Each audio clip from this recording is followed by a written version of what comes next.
ব্রাহ্মণবাড়িয়া জেলার নবীনগরে বরিকান্দি ইউনিয়নের গনিশা মাজারের আধিপত্য বিস্তারকে কেন্দ্র করে রিফাত বাহিনী এবং শিপন বাহিনীর মধ্যে দীর্ঘদিন ধরে দ্বন্দ্ব চলমান ছিল। গত 1 নভেম্বর এই দ্বন্দ্ব সংঘাতে রূপ নেয়। ওই দিন রাত 8টার দিকে শিপন গনিশা মাজারের পাশে একটি রেস্তোরাঁয় খাবার খাচ্ছিল। সেখানে রিফাত বাহিনীর সদস্যরা তার উপরে অতর্কিত সশস্ত্র হামলা চালায় এবং সেখানে গোলাগুলির ঘটনায় আকস্মিকভাবে 3 জন গুলিবিদ্ধ হয়।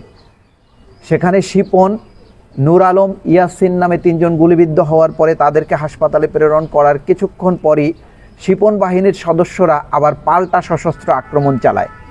সেখানে স্থানীয় ইমরান মাস্টার নামে একজন গুলিবিদ্ধ হয়। পরবর্তীতে ওই দিনই শিপন মৃত্যুবরণ করে, তার পরের দিন ইয়াসিন মৃত্যুবরণ করে।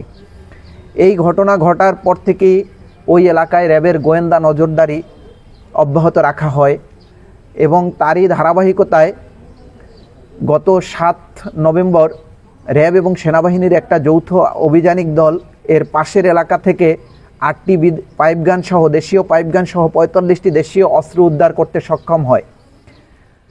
এরপর থেকে আমরা সেই অস্ত্রধারী সন্ত্রাসীদেরকে গ্রেপ্তার করার লক্ষ্যে আরও গোয়েন্দা নজরদারি বৃদ্ধি করি এবং আমাদের তৎপরতা আরও বৃদ্ধি করা হয় এবং যার ফলশ্রুতিতে আজকে আমরা গোয়েন্দা তথ্যের ভিত্তিতে জেলা পুলিশের সহায়তায় বাঞ্চারামপুরের উজানচরে খোসকান্দি গ্রামে অভিযান চালিয়ে রিফাত বাহিনীর প্রধান রিফাতকে গ্রেপ্তার করতে সক্ষম হই এবং তার কাছ থেকে প্রাপ্ত তথ্যের ভিত্তিতে তার অন্যতম সহযোগী লিসানের বাড়িতে আমরা পরবর্তীতে অভিযান পরিচালনা করি এবং সেখানে লিসানের হেফাজতে থাকা তার বসতঘরের শয়নকক্ষের খাটের নিচে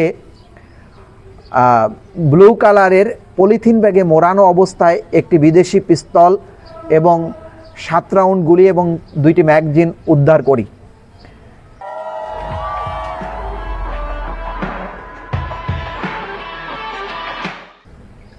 এবং তাদের 2 জনকে আমরা গ্রেপ্তার করি।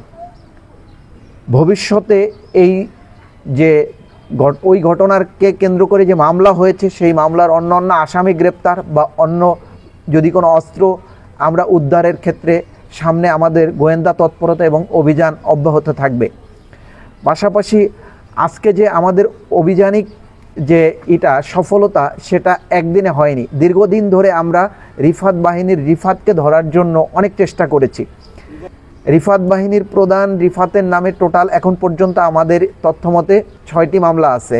তার বেশিরভাগই ডাকাতি এবং হত্যা চেষ্টা মামলা এবং একটা আছে বিস্ফোরক আইনের একটা মামলাও আছে। আমরা আসলে অনেক দিন ধরে ঘটনার পর থেকেই রিফাতকে ধরার জন্য চেষ্টা করে আসছিলাম এবং রিফাতের সাথে পূর্ববর্তী সময়ে কাদের যোগাযোগ বেশি আমরা তাদেরকে ফলো করছিলাম। এর মধ্যে একজনকে আমরা নিরাপত্তার স্বার্থে আমি নাম বলছি না, একজনকে আমি পেয়েছিলাম যে রিফাতের সাথে একটি জায়গায় গিয়েছে এবং সেখানেই রিফাতের গন্তব্য ছিল আমাদের ধারণা। দেন পরবর্তী সময়ে তাকে আমরা টার্গেট করি কিন্তু তার কাছ থেকে আমরা প্রপার তথ্য পাইনি। তবে সেখান থেকে আমরা একটা ক্লু পেয়েছিলাম রিফাতের এক মামাবাড়ি সম্পর্কে, দুঃসম্পর্কের এক মামাবাড়ি সম্পর্কে।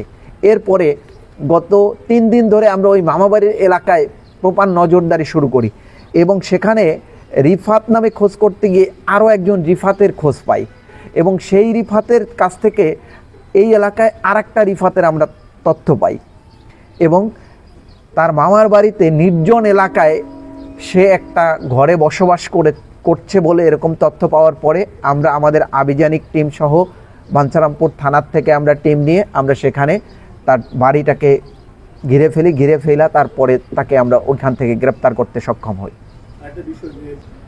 রিফাত সরাসরি রিফাতের সাথে রিফাতের সহযোগী ছিল, আরাফাত ছিল,